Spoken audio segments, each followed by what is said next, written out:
আহরে মুসলমান ভাইরা, নির্বাচন নিয়ে ব্যস্ত থাকতে থাকতে রমজানের কথা ভুলে যাচ্ছি। ভোট আসবে যাবে, কিন্তু রমজান বছরে একবার আসে। রমজান হলো রহমত ও মাগফিরাতের মাস। আর মাত্র কয়েকদিন বাকি।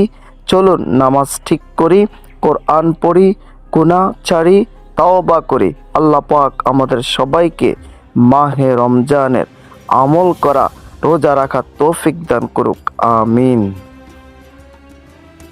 আহরে মুসলমান ভাইরা, নির্বাচন নিয়ে ব্যস্ত থাকতে থাকতে রমজানের কথা ভুলে যাচ্ছি।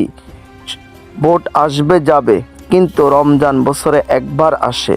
রমজান হলো রহমত ও মাগফিরাতের মাস। আর মাত্র কয়েকদিন বাকি। চলুন নামাজ ঠিক করি, কোরআন পড়ি, গুনাহ ছাড়ি, তাওবা করি। আল্লাহ পাক আমাদের সবাইকে মাহে রমজানের আমল করা, রোজা রাখার তৌফিক দান করুক, আমিন।